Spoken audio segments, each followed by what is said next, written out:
Les voy a presentar mi invitado del día de hoy, quien nos va a aclarar muchas dudas de este tema, de cómo funciona el Congreso de la República, pero entonces les voy a presentar a mi invitado y es el siguiente. Mi invitado del día de hoy es Diego Suárez. ¿Quién es Diego Suárez? Él es politólogo y magíster en estudios políticos latinoamericanos de la Universidad Nacional de Colombia, investigador y experto de gestión de proyectos, también expresidente de la Asociación de Politólogos de la Universidad Nacional, director del programa radial Tiempo de Egresados y hoy director general del Centro de Investigación para la Participación y la Democracia. Entonces le damos nuevamente la bienvenida a nuestro invitado, que ya es casi de la casa, el compañero Diego Suárez. Diego, agradecerle también la oportunidad de que nos esté acompañando el día de hoy. Así que bienvenido a su programa del Solidario, Diego.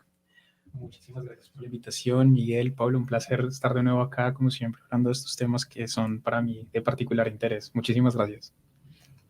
Gracias, Diego. Esta es su casa y pues gustosos aquí de tener aquí esas intervenciones y ese conocimiento y esa situación que es tan importante que muchas veces la gente a veces deja a un lado, pero creemos que es fundamental hoy con el tema de las leyes en nuestro país y dónde es que se cocinan, dónde, como decimos popularmente, y todo lo que esto enmarca, ¿no? Bueno, entrando ya en materia, Diego, hagamos un pequeño, digámoslo así, resumen de cómo está conformado el Congreso que hoy se proyecta, los partidos, las coaliciones, las alianzas, así digámoslo, tratemos de enfocarlo en ese sentido, Diego, para poder tener un contexto de las siguientes inquietudes que tenemos para usted en el día de hoy. Bueno, muy rápidamente, el Congreso de la República es bicameral, nosotros muy cercanos a la tradición norteamericana. ¿Qué quiere decir que es de dos cámaras? Una asamblea de dos cámaras lo que busca es garantizar una especie de representación regional en una cámara y una representación nacional en otra. Esto en estados federales, particularmente como el norteamericano, que es de donde trajimos ese modelo, tiene una lógica en relación a los estados, ¿no? A las relaciones propias de las regiones y demás. Nosotros lo trajimos de allá, a pesar de que nuestro estado es un estado centralista y demás, pues nos quedamos con esa figura del federalismo. Pero bueno, digamos que es la estructura que hemos elegido y más o menos la que funciona. ¿En qué consisten estas dos cámaras? Una, que se llama Cámara Alta, que es el Senado de la República, es de circunscripción nacional, es decir, todos los colombianos en todos los lugares del mundo y fuera de, perdón, en todos los lugares de Colombia y fuera de Colombia, votamos por elegir a estos senadores que están en esta Cámara Alta. Que se llama el Senado de la República. Y luego al lado tenemos la Cámara de Representantes, que es de circunscripción regional. ¿Qué quiere decir circunscripción regional? Es relativamente sencillo. Cada departamento pone un número determinado de representantes a la Cámara. ¿Eso de qué depende? Particularmente de la población. Cada uno pone dos, mínimo dos, y luego proporcionalmente a la población que tienen en relación al resto del país, van colocando más y más y más y más, ¿sí?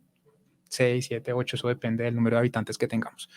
Por supuesto, también hay unas circunscripciones que llamamos étnicas, que tienen que ver con pueblos históricamente excluidos, como los raizales, como las comunidades indígenas, en fin, ¿listo? Esa es más o menos la composición general del Congreso, es más o menos cómo llegan allá estos personajes. Si el Senado es la Cámara Alta, entonces la Cámara de Representantes sería...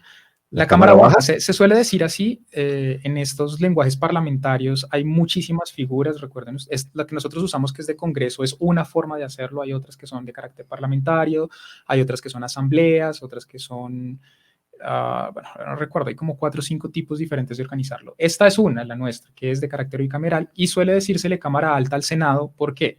Porque son menos y los otros son más, es decir, es mucho más difícil, se requieren más votos para llegar al Senado que para llegar a la Cámara. ¿Sí? Es un poco la lógica, por eso una es alta y la otra es baja.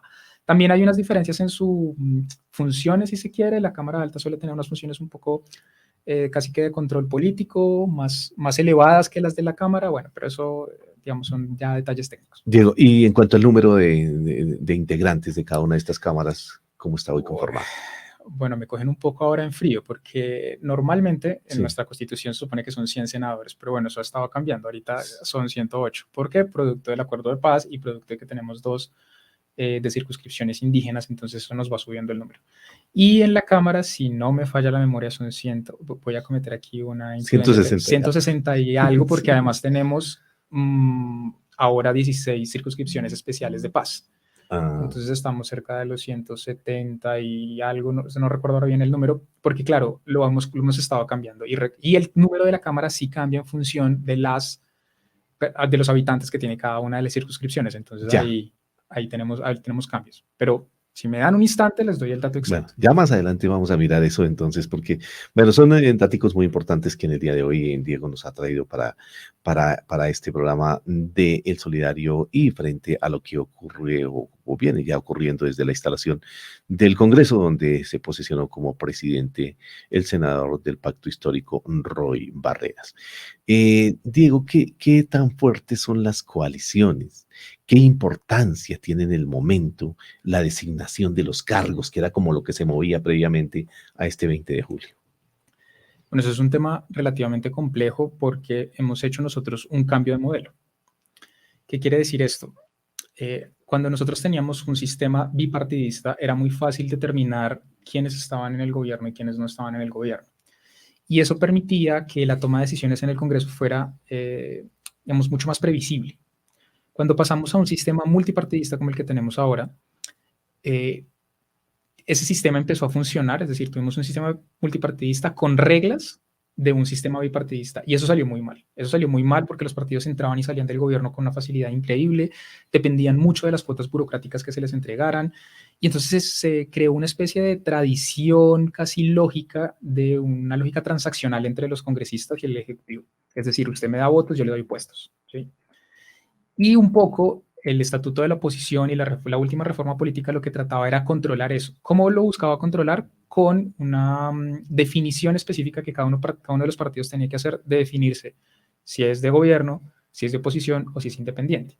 Cada uno con derechos y obligaciones diferentes dentro del Congreso. Y eso es un poco lo que está operando ahora, ¿sí? Esa definición. Entonces todos los partidos tienen que definirse si son gobierno, si son oposición o si son independientes. En este momento, la mayoría de los partidos se ha declarado de gobierno, ¿sí? Tenemos un independiente, que es el caso de Cambio Radical, y tenemos uno abiertamente de oposición, que es el Centro Democrático. La idea de este esquema es que no hayan necesariamente o que no sea necesario el pago de favores burocráticos a cambio de estos apoyos.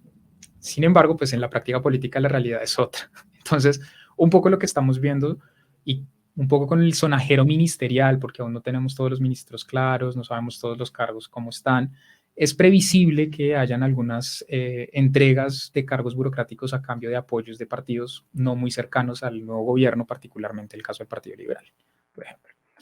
Entonces, es un poco un juego en el que tiene que estar el Ejecutivo para garantizar la mayoría de votos, el Ejecutivo quiere decir el presidente, para garantizar la mayoría de votos en el Congreso tengo que entregarles algo a los congresistas, es una lógica transaccional. Y entonces ahí en ese momento es en el que estamos. ¿Qué sucede? Que por ahora esto parece ser muy, muy sólido y muy robusto porque, claro, las mayorías son más que abrumadoras, o sea, tenemos mayorías cualificadas, lo cual permite un gran margen de acción para el nuevo gobierno. Sin embargo, esto no sabemos si es sostenible en el tiempo. Es decir, cuando el presidente se posesione, tal vez dependiendo de los proyectos que presenten, muchos de los partidos han dicho que no van a renunciar a su obligación de hacer control político, que se van a oponer a aquello en lo que no estén de acuerdo. Entonces, la gobernabilidad que se deduce de estos acuerdos no es tan sólida como pareciera a primera vista. Tenemos que esperar a que se posesione el gobierno, que presenten los proyectos de ley que consideren y sobre eso sí podremos empezar a mirar qué tan sólida es realmente la coalición de gobierno. Muy importante lo que usted acaba de decir y también para nuestros seguidores en redes sociales, entender que al nuevo gobierno de Gustavo Petro, pues a pesar de que muchos estén, digamos, en desacuerdo, estemos en desacuerdo con algunos nombres, hay que entender algo que acaba de decir Diego y es la gobernabilidad. Por eso son tan importantes las elecciones del Congreso, yo diría casi que más importantes que las mismas elecciones presidenciales, porque es allí donde se queda en el Congreso de la República, pues digamos, la posibilidad de lo que acabo aquí de explicar, de cómo maniobrar allí frente a los proyectos. Entonces, pues hoy el pacto histórico queda con una, digamos, situación muy equilibrada, ¿no? Y por eso este tipo de alianzas que se han dado. Miguel, un detalle, recordarles a nuestros oyentes que olvidé mencionarlo hace un instante, el Congreso tiene dos funciones principales. Una, por supuesto, legislar. Legislar es expedir leyes, las leyes que nos rigen a todos. Pero la otra, que es igualmente importante, es la de control político.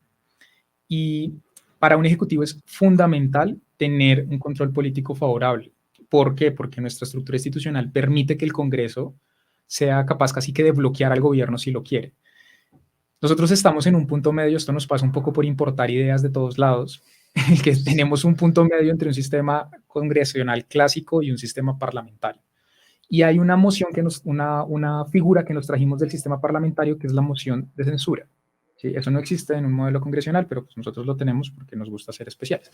Pero entonces, esta figura tiene el problema que el Congreso está en capacidad de destituir a un ministro, cualquiera de ellos, del gobierno que está en ejercicio.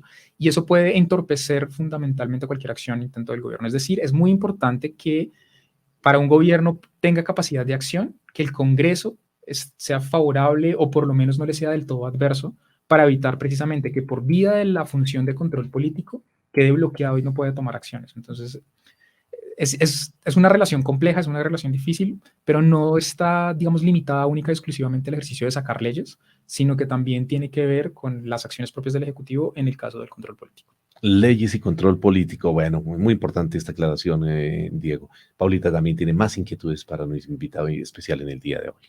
Bueno, antes de irme con una pregunta, yo quiero conectar otra duda o otras inquietudes que tenemos aquí con Diego acerca de lo que él ya nos ha venido hablando y contextualizando y sobre todo planteando.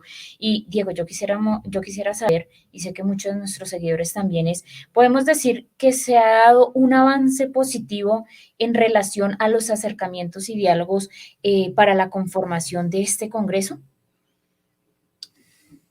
Habría que definir qué es positivo. Sin lugar a dudas, el beneficio de la duda tiene algún grado de éxito en estas negociaciones. Se le ha dado al gobierno, al nuevo gobierno, al gobierno entrante, cierto grado de confianza, expresado, por supuesto, en las decisiones de los partidos que se han declarado de gobierno. Y digamos que por ese lado uno podría decir que hay un ambiente un poco de mayor conciliación, si se quiere. Si eso es positivo, no depende un poco de la historia, de qué vaya a pasar después, ¿no? Porque, claro, históricamente lo que hemos tenido es que gobiernos con mayorías tan abrumadoras en el Congreso suelen tener actitudes no necesariamente autoritarias, pero sí que pueden llegar a ser arrogantes, ¿sí? Entonces, y a veces un gobierno arrogante termina en gobiernos autoritarios. Entonces, no siempre tener una mayoría en el Congreso es lo más deseable, en el entendido que en una democracia el control político tiene que ser fuerte. Y si es un control político excesivamente minoritario, como ya lo vivimos en ciertos gobiernos pasados, se hace muy difícil que esa voz tenga espacio. Entonces, lo positivo o lo negativo dependerá un poco de cómo se desenvuelvan los acontecimientos, porque por supuesto puede haber un gobierno, como los ha habido en la región, que tenga amplias mayorías en el Congreso sin que esto suponga que se vuelva un gobierno autoritario. Entonces, dependemos un poco de la historia y de lo que suceda de aquí en adelante después del 7 de agosto. Bueno, Diego está hablando en cuanto a lo positivo, que nos toca, como dicen, echar un poquito de memoria y recordar historia. En cuanto a lo positivo, en cuanto a lo negativo, tema tedioso del que de pronto muchos no nos gusta hablar, y es la oposición. ¿Qué podemos decir de la oposición, de su papel y cuáles serían pues los temas donde habría, digámoslo así, como ese paralelo o mayor diferencia y crítica? Bueno, es claro que hay una distancia muy grande entre el modelo tanto económico como político que propone la oposición como la del nuevo gobierno. Estamos precisamente en un gobierno que propone un cambio sustancial respecto al proyecto político que se había estado consolidando en los últimos 20, 30 años, tal vez. Y eso supone, por supuesto, una ruptura. Y en esa ruptura, el partido de oposición, en este momento está en oposición, que, vuelvo y repito, es una minoría, tiene unas discrepancias sustanciales con el gobierno. Ya de entrada, con el nombramiento de ayer del ministro de Defensa, ya notamos de entrada un primer problema relativamente complicado. Ellos no aceptan un ministro de Defensa preocupado por los derechos humanos, les parece que les hizo en algún momento algún tipo de persecución particular al Centro Democrático por perseguir la parapolítica y la corrupción. No entraré a calificar eso qué significa, pero el asunto es que este tipo de actitudes las vamos a empezar a ver de ahora en adelante en todas las decisiones que tome el gobierno, porque hay una gran distancia en lo que se considera ser el proyecto político viable para el país desde un lado y desde el otro. Entonces, yo no veo posible o viable algún punto de encuentro entre estos dos, salvo tal vez un tema en relaciones internacionales, particularmente el diferendo limítrofe con Nicaragua, tal vez podamos encontrar allí algún grado de consenso, y tal vez algún tema de construcción de paz, de acuerdos de paz. Es posible que podamos llegar a algún acuerdo allí o que se pueda llegar a algún acuerdo con la oposición. Mucho más allá no veo, además porque políticamente no es negocio. Y aquí también hay que colocarse un poco en la lógica electoral, como piensan los partidos, ¿sí?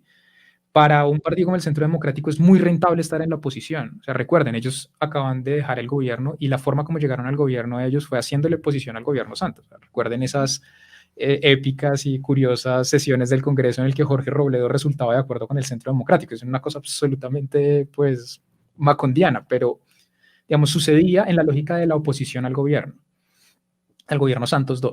Y fueron tan exitosos que lograron colocar un presidente después. Es decir, para ellos es rentable estar en la oposición porque la oposición en la democracia tiene la gran ventaja de que puede criticar todo sin arriesgar nada, porque no tienen que tomar decisiones. Entonces, para ellos, estar en la democracia va a ser, estar en la oposición va a ser muy rentable políticamente, van a poder criticar libremente al gobierno y seguramente si el gobierno no resulta exitoso, van a ser ellos seguramente los llamados a retomar el poder. Entonces, no veo que haya una posibilidad así como de acercamiento con ellos porque tienen un incentivo demasiado grande para permanecer en la oposición. Es un poco lo que le quiero transmitir. En términos de electoralmente esto en 4 años, ¿cómo va a funcionar? 10 de la mañana, 29 minutos, importantes aportes y apreciaciones en el día de hoy con nuestro invitado. Diego, también aquí mirando en redes también cómo interactúa la gente. Hay algunas preguntas interesantes y qué bueno que conozcamos su punto de vista. Por ejemplo, aquí la que nos hace Marlene Arias. Nos dice lo siguiente, Diego. A ver si la puedo. Es importante o digamos, en su opinión, disminuir la cantidad de miembros en el Congreso y bajar los sueldos a los mismos. ¿Cuál es su opinión al respecto, Diego? Bueno, empiezo por la segunda, que me parece más fácil. A ver, el sueldo de los congresistas en términos del tamaño del Estado colombiano es una cosa muy pequeña en realidad. Es decir, en términos de las cuentas del Estado, reducir e incluso quitarles el sueldo a los congresistas no supondría una resolución real de temas de finanzas públicas porque es muy pequeño lo que representan. Claro, por supuesto, para una familia cualquiera que le hablen de 30 millones de pesos, que es más o menos cercano a lo que están ganando cada una de estas personas y que además son casi 300 personas las que están ganando eso, pues supone un platal. Pero en realidad, en términos de las finanzas del Estado, no es tanto, ¿sí? Entonces, no es una resolución en términos fiscales. Eso sería lo primero. Lo segundo es que más allá de un tema fiscal o más allá de las cuentas del Estado, lo que sí es muy problemático es el mensaje que eso manda. ¿Sí? Es decir, una persona que está en la legislatura está ganando 33 veces más el salario mínimo, 33 veces el salario mínimo. Y eso sí es un problema democrático. Es decir, no tanto por la plata que se ahorre, sino por lo que significa. No tiene sentido que tengamos gente en Colombia que está muriendo de hambre, gente que no tiene acceso a trabajo, mientras le estamos pagando tal cantidad de dinero a los congresistas. Y entonces a veces lo que pasa cuando se plantea esta discusión, y es lo que hacen los congresistas, desvían el asunto a un tema fiscal, como si el tema de la plata que ellos ganaran es un tema fiscal, entonces le terminan diciendo, no, es que en la cuenta esta y en la cuenta aquella eso es muy poquito, entonces no necesitamos bajar el salario, es un poco el argumento que usan ellos. Es que no es una cuestión fiscal, no es que vayamos a arreglar las cuentas, no es que dejemos el déficit fiscal porque les dejemos de pagar, no ese es el asunto. El asunto es que eso sí es un mensaje muy negativo a nuestra democracia y genera una especie de elitización de la política. ¿Sí? ¿Por qué por estar en política yo tengo que tener un estilo de vida tan por encima del promedio de la gente en Colombia? Y esa es de fondo la discusión respecto al salario, en donde yo creo que sí hay un argumento muy fuerte y en el que ya varios congresistas han dicho que están interesados en reducir o ajustar el salario para que tenga más sentido con la realidad de Colombia. Entonces, eso es lo que yo diría. Para mí sí es muy importante en términos simbólicos, en términos políticos, el mensaje que eso manda. ¿Sí? Pero por eso, no por el tema fiscal. Y sobre el otro asunto, que es el asunto del número de congresistas, esto ya es un poco más delicado. ¿Sí? ¿Por qué? Porque el número de congresistas está determinado, esto lo hemos hecho de 50 formas distintas a lo largo de nuestra historia, es decir, esto es ensayo y error, o sea, también un poco transmitirle a la gente que no depende no es un capricho, que la forma que tiene actuar el Congreso no es un capricho, es el resultado de verdad de muchos ensayos y errores. Lo hemos intentado de muchas formas. Y la forma que tenemos hoy en día es la que garantiza que las minorías, los grupos étnicos más pequeños, logren una participación. ¿Por qué? Por lo siguiente. Si tenemos una representación esencialmente proporcional por cada uno de los territorios, y tenemos un territorio como Bogotá, que tiene casi 10 millones de habitantes, y luego tenemos un territorio mucho menos habitado como el Amazonas, que no llega al millón de habitantes, la pregunta es, ¿cuántos representantes proporcionalmente tiene que colocar cada una de las regiones en el Congreso?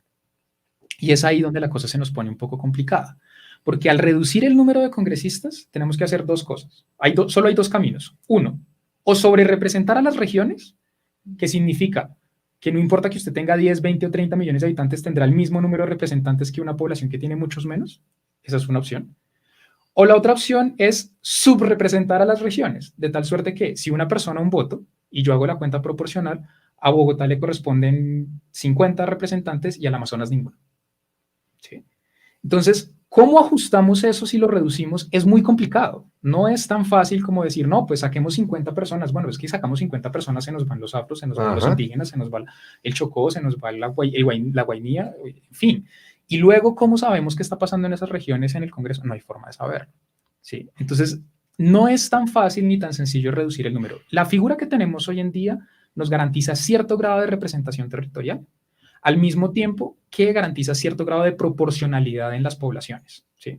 Y ese es el esquema que tenemos hoy en día. De hecho, si ustedes se ponen a revisar juiciosamente, hay cierto grado de sobrerepresentación regional que se llama un poco discriminación positiva, es decir, vamos a conceder que históricamente hemos sido muy centralistas y les damos un poco de mayor representación para compensar este ejercicio. No estoy diciendo que lo haga, es la intención, compensar ese ejercicio de centralismo.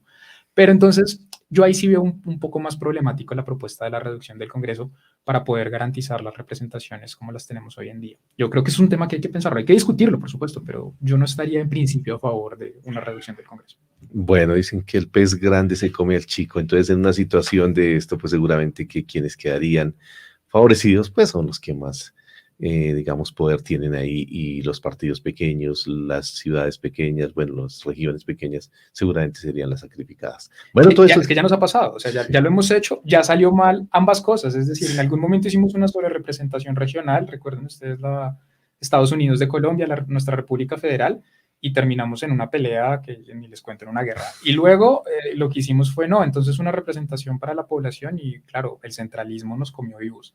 Entonces no es tan fácil ahí la decisión. Un tema bastante complejo. Son las 10 de la mañana, 36 minutos, 10 de la mañana, 36 minutos. Los invitamos a que nos regalen aquí 2 minuticos para unos mensajes institucionales y ya regresamos nuevamente con este tema tan interesante en el día de hoy a propósito del nuevo Congreso de la República. No se retiren, ya volvemos. Bueno, a las 10:37 de la mañana nosotros regresamos aquí con más información y por supuesto dando como ese global y ese contexto a las dudas que tenemos acerca de la nueva posición del Congreso el pasado 7 de agosto. Entonces, Miguelito, seguimos aquí con más preguntas. Por supuesto, también agradecerle a todos nuestros seguidores que están interactuando con nosotros y con nuestro invitado a través de las redes sociales. Así es, bueno, con nuestro invitado en el día de hoy, muy importante, entonces vamos a continuar con esta serie de preguntas. Diego Suárez nos quedó pendiente un datico en la primera parte y creo que pues ya nos tiene ese datico, Diego, frente al número de integrantes de cada una de estas cámaras. Sí, con excusas a todos mis colegas que deben estar odiándome. Son 188. Son más o menos 161 producto de las circunscripciones departamentales y por supuesto la circunscripción del exterior, y de ahí en adelante se suman circunscripciones indígenas, circunscripciones afro, las 5 curules de las FARC y además de eso los 17 circunscripciones nuevas que tenemos de víctimas, y de ahí sale entonces el número de 188. Como les decía, la Cámara termina siendo más grande, es casi el doble que el Senado. Sí, casi la duplica. Bueno, importante estos datos. Bueno, ¿y cómo están proyectadas algo tan importante que uno escuchaba ahí por los medios de comunicación? Esas comisiones en el nuevo gobierno. Sí, cómo se están proyectando y, bueno, la importancia de las mismas, ¿no? Porque hay unas más que otras. Sí, hasta ahora las están, digamos, construyendo, particularmente las mesas directivas, que, y esto es de la técnica del Congreso y eso a veces no se menciona mucho. Las mesas directivas son fundamentales dentro de las decisiones en el Congreso porque son las que definen la agenda. ¿Qué se discute, cuándo se discute y cómo se discute lo define la mesa directiva? Entonces hay que definir mesas directivas. Recuerden ustedes que el Congreso tiene 7 comisiones que son permanentes, cada una en cada una de las cámaras. Entonces hay 7 comisiones en Senado y 7 comisiones en Cámara, son exactamente las mismas.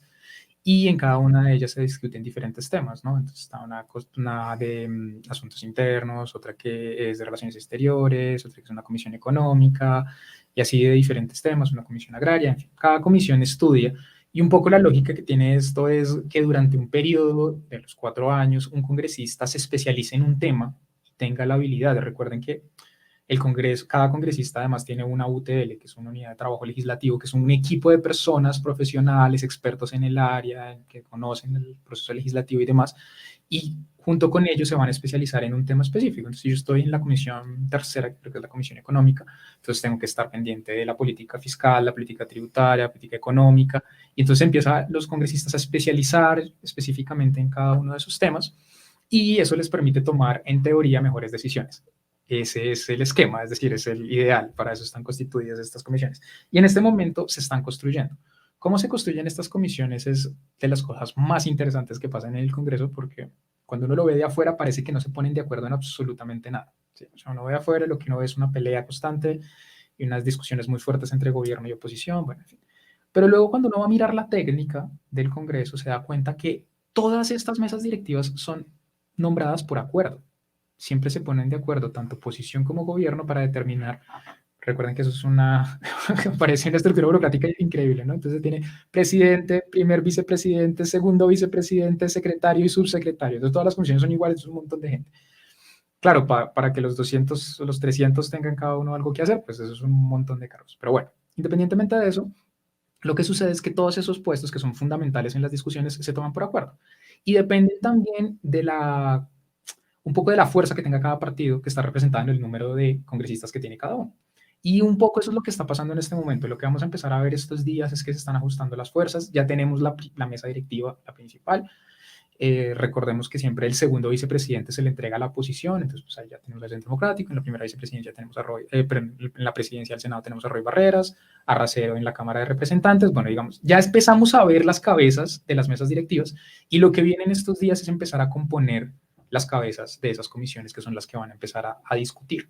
Y bueno, recuerden que en los procesos de sacar leyes, pues primero pasa por comisión, luego por plenaria de Cámara y luego hace la misma vuelta en el Senado para pasar las leyes. Eso es muy importante, usted lo que acaba de decir, ¿no? Frente a cómo es que está esa estructura, ¿no? Cómo es que funciona al interior, para entender también de dónde salen las decisiones. Quisiera aquí adicionar una inquietud. Hay proyectos que necesitan pasar digamos, a X número de debates en plenaria o en comisión. ¿Por qué no explicamos rápidamente esto? Porque lo aterrizo directamente en algo que tiene que ver con el magisterio. Nosotros vamos a presentar un proyecto ya con el ministro nombrado desde FECODE, que tiene que ver con la reforma al Sistema General de Participaciones. Y la idea es que eso pues pase el año entrante, en la primera legislatura. Un proyecto de ley de reforma a la Constitución. Recordemos cómo va, qué trámite. Es que son dos cosas diferentes. O sea, Sí. aquí viene un poco ya la técnica, que no es que sea difícil, sino que es complejo. Entonces es muy sencillo. Hay 2 procedimientos generales para la expedición de normas a través del Congreso. Correcto. Uno son los actos legislativos. Un acto legislativo, traducción, una reforma a la Constitución. Correcto. ¿Sí?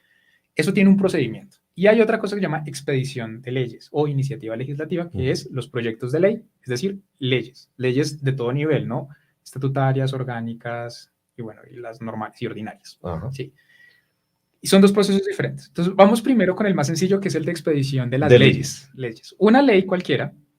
Entonces, ¿cómo se crea?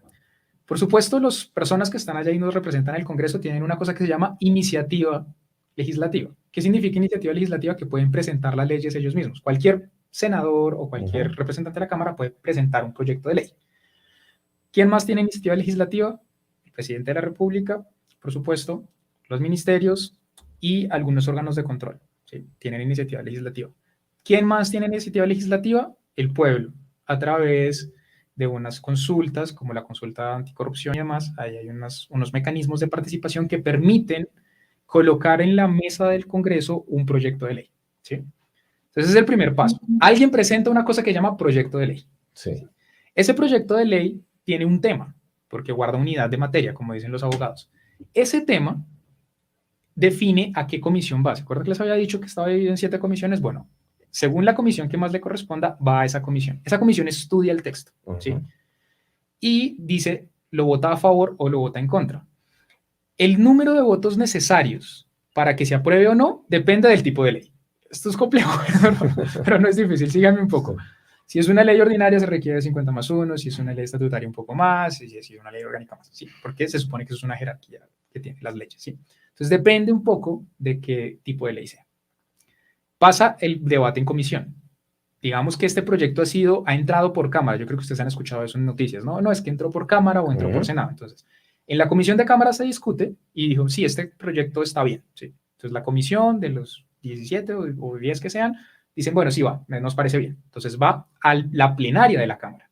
Entonces, en la Cámara se reúnen estos 188 que acabamos de decir y dicen, miren, esta Cámara, este grupito de 10 dicen que están de acuerdo con esto y lo colocan a discusión. Entonces, los 188 dicen, sí, a nosotros también nos parece bien, está muy bien y lo aprueban, ¿ya? Entonces, luego eso va a la comisión en Senado. Es decir, la misma comisión que estudió el tema en Cámara lo estudia en el Senado. Y ellos dicen, bueno, a nosotros también nos parece. Y dicen que sí. Y luego el Senado en pleno dice, a nosotros también nos parece. ¿Sí? Plenaria del Senado. Plenaria del Senado. Si se fijan, ahí hubo 4 debates, ¿no? En la comisión de la Cámara, la plenaria de la Cámara, comisión del Senado y plenaria del Senado. Puede pasar, y esto yo creo que lo han escuchado más de una vez, que el proceso se dé en paralelo en Senado y Cámara. Y como cada uno de los debates le puede hacer modificaciones al texto, pues al final puede que pase algo que es relativamente común en nuestra democracia, es que salgan 2 textos diferentes, uno del Senado y otro de Cámara, en cuyo caso hay que hacer una vaina que llaman conciliación, es decir, como una especie de quinto debate. Entonces reúnen las 2 comisiones que discutieron y dicen, bueno, pónganse de acuerdo cuál es el texto que va a salir, y luego toca votarlo en plenaria del Congreso, ¿sí? Y entonces ahí ya serían casi 6 debates, si hacen las cuentas rápidas. ¿Qué dice la ley? Que tiene que pasar los 4 debates fundamentales. Y si hiciera en orden, pues no habría problemas. Esos son los 4. Eso es para las leyes. Luego tenemos los actos legislativos. Eso es una reforma a la Constitución. A la Constitución, sí. Y la reforma a la Constitución es muy clara en ello, requiere esto multiplicado por 2. El doble, 8. 8 debates en dos legislaturas diferentes. Una legislatura, hagan de cuenta ustedes, es como un periodo de clases. Un semestre. Literal, sí. Va del 20 de julio de un año al 20 de julio del otro año, pero como esta gente tiene vacaciones intermedias y demás, pues termina siendo como un semestre, básicamente. Sí, es como un curso, digámoslo, para que nos entiendan quienes están en el mundo de la academia, ¿sí? Entonces, en una legislatura se hacen estos 4 debates. Si se aprueba, hay que esperar a la siguiente legislatura, se hacen esos otros 4 debates, y ahí sí se ha reformado la Constitución. Por lo tanto, mínimo, requerimos de un año para hacer una reforma a la Constitución. ¿Por qué? Pues si presentamos estos 4 debates muy rápido en la primera parte del año y luego otra vez en la segunda parte del año, alcanzaría a estar en un año. Lo normal es que demoren 2 años. Eso sería lo normal de un acto legislativo. Y así se reforma la Constitución, salvo un caso muy particular que fue lo que pasó con el proceso de paz y una cosa que llamaron el fast track. Eso es un caso muy particular, una cosa... Bueno, que pasó una sola vez. Bueno, sí, ya miraremos si alcanzan las preguntas. Por eso el fast track también es interesante tocarlo. Pero bueno, Diego, ¿cómo ve usted esos nuevos anuncios en relación a, digamos, ahora con los nombramientos y ahora con Ocampo en Minhacienda, ese tema de la reforma pensional, de la reforma laboral, de las EPS, de la reforma tributaria? Temas macros. Sí. Y bastante, pues, complejos, pero fundamentales también. Entonces, digamos, si de pronto nos puede dar su opinión frente a estos 4 temas aquí, o las reformas que tienen que ver con el pueblo colombiano. Todos fundamentales, sobre todo acuerdos en lo fundamental en el Congreso. Creo que hay unos acuerdos ya bastante avanzados. Sin embargo, creo que el tema ahora es un tema de prioridades. Entonces, Sin duda la reforma tributaria va a tener la mayor prioridad de todos los temas. No sabemos cuánto tiempo nos tome esa discusión y eso puede hacer que los otros temas empiecen a perder impulso o empiecen a perder fuerza.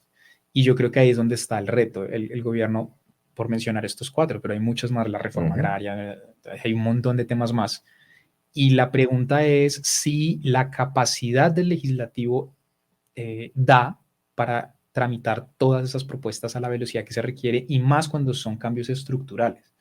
¿Sí? Recuerden que cuando hay reformas a leyes que requieren mayoría cualificada, va a ser más difícil pasar las leyes, se va a requerir más discusión, mayor acuerdo, mayor consenso, y eso va a hacer que sean más lentas. Entonces, entre más profunda sea la reforma, más difícil va a ser sacarla adelante. Y si encima de eso, paralelo a una reforma profunda que requiere mucha discusión, yo planteo otra y otra y otra, pues los congresistas no tendrán cabeza para tramitar todo eso en la velocidad que se espera de ellos. Para poner un ejemplo, una reforma constitucional en este momento nos debería tomar más o menos 2 años, eso es la mitad del periodo presidencial. Y por ahora le hemos escuchado al presidente electo por lo menos 2 o 3 reformas constitucionales puntuales, una particularmente relacionada, por ejemplo, con la Procuraduría. Entonces, si se dan cuenta, el tiempo disponible tampoco es que sea lo suficientemente grande como para implementar todas esas reformas. Entonces, un poco mi opinión al respecto es, creo que hay con qué sacar las 3 o 4 primeras, pero de ahí en adelante veo difícil, por un tema de tiempo y de profundidad, alcanzar a sacarlas en el tiempo que se espera y sobre todo con la profundidad que se espera, porque esto es una negociación y en cualquier negociación yo puedo cambiar una cosa por la otra. Entonces, seguramente por ganar tiempo, por hacerlo más rápido, yo puedo reducir la ambición de la reforma, hacerla más superficial y así puedo lograrla más rápido, con la consecuencia de que no va a hacer los cambios estructurales. Entonces ahí empieza el juego del gobierno y eso es como lo que vamos a esperar aquí en adelante, esa discusión. Vamos a ver cómo sale en el Congreso. Bueno, interesante toda esta información que nos da el día de hoy. Pues ya no hay detalles que seguramente desconocemos y qué bueno que esté Diego aquí. Pero sé que Paulita también tiene algunas inquietudes para nuestro invitado en el día de hoy. Bueno, seguimos aquí con más inquietudes, también agradeciendo la participación de nuestros seguidores a través de las redes sociales y bueno, aprovecho esta pregunta que viene para corregir, ahorita dije un cruce de fechas ahí, entonces posesión del Congreso el pasado 20 de julio, ahora sí voy a hacer la pregunta. ¿Cómo proyecta, Diego, o cómo se proyecta la paz y las perspectivas del conflicto interno en el nuevo gobierno que se posesiona ahora sí este 7 de agosto? Bueno, yo creo que tiene muy, muy buenas posibilidades los procesos de paz, particularmente el nombramiento de Álvaro Leiva. Creo que está concentrado precisamente en alcanzar la paz que llaman ellos total, que es particularmente la paz con el ELN, que es el grupo guerrillero que queda por ahí actuando con cierto grado de acción nacional, si se quiere. Y yo creo que el nuevo gobierno tiene eso como una de sus prioridades. Y por supuesto el nuevo Congreso también, que eso es una buena noticia, si se quiere, hablando de donde puede haber consensos, pues en ese caso creo que hay una amplia mayoría que está respaldando la construcción de una resolución política al conflicto. Entonces yo creo que por ahí podemos tener buenas noticias y esperamos que el ministro designado Álvaro Leiva pues tenga éxito en sus tareas.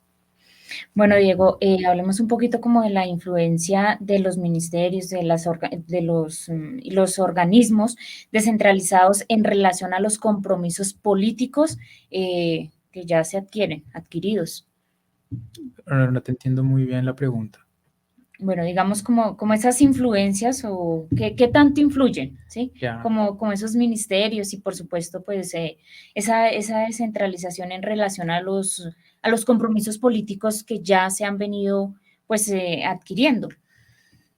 Eso es muy complicado porque en política hablar de compromisos es difícil. Es difícil porque cambian tan rápido que uno puede estar comprometido a hacer algo mañana y la situación cambia, entonces ya no puede hacer. Entonces, por eso un poco los políticos siempre los acusan de ser como medio de doble moral y demás. Las circunstancias cambian muy rápido y es posible que, por supuesto, cambien de opinión igual de rápido. Entonces, es difícil determinar lo de los compromisos políticos. Lo que sí es cierto es que los ministros y los entes territoriales tienen una relación muy cercana con el Congreso porque hay muchos intereses que se juegan allá. Particularmente uno que es fundamental y es el presupuesto. Recuerden que el presupuesto lo define es el Congreso y no el presidente, no el Ejecutivo. Entonces, ¿qué pasa? Que los ministros tienen que ir básicamente a carretear, lo que llama uno hacer cabildeo en el Congreso para que les lleguen los recursos que necesitan para las iniciativas que tienen. Y lo mismo para los entes descentralizados, se pasa exactamente igual, tienen que ir a decir, venga, a nosotros nos hace falta esto, nos hace falta aquello, y eso es un poco el juego de la democracia, un poco el juego en estos espacios. Y por eso es que esas influencias pueden ser a veces opacas o oscuras, porque uno no tiene del todo claro si ese cabildeo tiene algún grado de legitimidad o si por detrás hay una empresa, un interés privado o un interés de uno o del otro. Entonces se hace un poquito más difícil de determinar la legitimidad de esas acciones. Lo que sí es cierto, y esto es absolutamente indiscutible, es que los ministros tienen un papel preponderante en el Congreso para sacar adelante los proyectos de ley que afectan sus carteras. Piénsese, por ejemplo, una reforma a la salud indudablemente requerirá que la ministra de Salud explique esa reforma a cada uno de los congresistas y los convenza de que ese es el camino correcto. Lo mismo le tocará al doctor Ocampo y lo propio le corresponderá al Alejandro Gaviria en cada uno de sus carteras. E incluso muchas veces pasa que tienen que ir varios ministros para poder jalonar procesos. Entonces ahí hay una negociación. Lo que pasa es que es muy difícil de antemano saber cómo va a ser, porque hasta el día de hoy no sabemos qué pueda pasar allá de aquí en adelante, pero digamos eso es normal. Eso pasa y pues hay que estar pendiente que no se nos vayan a torcer por el camino y terminar en otras cosas, pero es normal que pase en esas relaciones y esas presiones. Diego, en cuanto hablemos un poquito del plan de desarrollo que ya se tiene planteado, ¿qué cambios pueden haber y qué proyecciones? Aunque pues lo que decimos, ¿no? Nada está escrito, muchas modificaciones, muchos cambios vendrán, algo está planteado ahorita, más adelante pues habrá como dicen una trayectoria, tenemos que esperar porque pues ahorita hablar de eso es algo prematuro, pero como qué cambios se ven ahí como ya de pronto como alumbrando y proyecciones para este plan de desarrollo.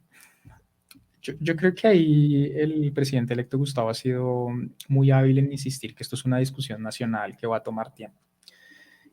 Y creo que es muy hábil porque en realidad el resultado del plan de desarrollo depende de una cosa fundamental que es la reforma tributaria, porque hay que saber básicamente cuánto hay para saber cómo se reparte, porque el plan de desarrollo básicamente es un plan de inversión, ¿sí? Y si no sabemos cuánta plata hay, pues no sabemos cómo lo vamos a invertir.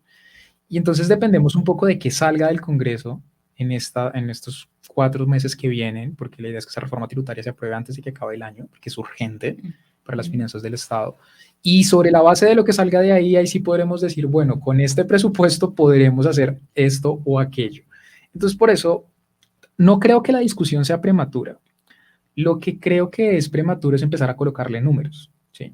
Lo que creo que se puede empezar a discutir, y eso sí creo que se deriva incluso del plan de gobierno que presentó Gustavo durante la campaña, el presidente de la República, Gustavo Petro, empezar a mirar cuáles son las prioridades, ¿sí? Empezar a mirar, bueno, si la educación va a ser una prioridad, cuál dentro de la educación a qué se le va a colocar esa prioridad, a educación superior, a educación media, a educación básica, cómo se van a invertir esos recursos, si tiene que ver con una cosa de infraestructura, si tiene que ver con planta docente, si tiene que ver con equipos. Empezar a discutir esas cosas me parece que es sensato y es natural que la sociedad empiece a hacerlo en este momento y que se empiecen como a mirar cuáles pueden ser esas líneas de trabajo gruesas, que ya tenemos algunas que se derivan de los documentos, de lo que nos han dicho los ministros hasta ahora. Sin embargo, la discusión seria sobre esto solo se va a dar cuando tengamos cierto grado de certeza de cuánta plata hay, porque sin eso, pues no podemos avanzar mucho más. Así es, Diego. Creo que ha sido muy claro, muy pedagógico en su explicación, nuestro invitado en el día de hoy. Bueno, ya el tiempo se nos está acabando. Quisiéramos escuchar ese mensaje desde usted, esta parte que maneja tan importante, y es esos intríngulis, como dicen, de la política, de lo que tiene que ver con el Congreso, de su funcionamiento, de lo que se viene, de las perspectivas. ¿Cuál sería ese mensaje para el pueblo colombiano, pero pues en particular a nuestros seguidores ahí en redes sociales, donde un gran porcentaje somos maestros y maestras que a esta hora estamos en sintonía del solidario y de la noticia? Bueno, yo creo que el mensaje es muy parecido al último que les di antes de las elecciones, y es la mejor forma de cuidar la democracia es estar cerquita de ella, ¿sí? Ser como buenos padres, buenos maestros en este caso, de nuestra democracia y estar cerquita. Es la mejor forma de cuidarla. Y particularmente en este momento en el Congreso hay que estar cerquita del Congreso, ¿sí? Hay que estar pendiente de las discusiones. hay que dedicarle cierto tiempo. Yo entiendo que la mayoría de las personas no se dedican a esto, no son profesionales en esto, pero vale la pena que en las iniciativas que pueden afectar a los maestros, las iniciativas del Ministerio de Educación que va a venir, las reformas tributarias, las reformas a la educación que se vienen, leerlas, echarles una leída, discutirlas en grupo. Es importante que volvamos a hablar de política de una manera un poco más tranquila. Creo que el mensaje que ha dado el presidente de Reconciliación Nacional nos ayuda a empezar a hablar de política de una manera más tranquila, a pensarnos en soluciones más que en problemas. Y yo creo que de esa manera vamos a lograr tener un Congreso más cercano a la gente. Hay que hacer dos cosas, ¿no? Los congresistas, por supuesto, tienen que bajarse de allá y acercarse a la gente, pero la gente también tiene que ir un poco a su Congreso y empezar a hacerlo más cercano. Y entonces la invitación sería a colocar ese grano de arena de parte de la sociedad civil, a estar un poquito más cerca del Congreso para que, por supuesto, responda mucho más a los intereses de la población que a los intereses de quienes cabildean, de quienes van a tramitar sus intereses por otras vías. Bueno, Diego Suárez, nuestro politólogo invitado en el día de hoy, muchísimas gracias por sus aportes tan importantes. Y bueno, habrá más oportunidad de seguir hablando en estos micrófonos. Siempre estarán abiertos para ustedes. Esta es su casa. Y gracias por participar en el día de hoy en nombre de esta familia Cobotraeco. Seguro que sí, aquí me tendrán cada vez que me llamen. Muchísimas gracias, Miguel. Muchísimas gracias, Paula. Ha sido un placer, como siempre, acompañarlos. Espero haber sido lo suficientemente claro. Y si no, volveré y lo explicaremos de nuevo, que de eso se trata.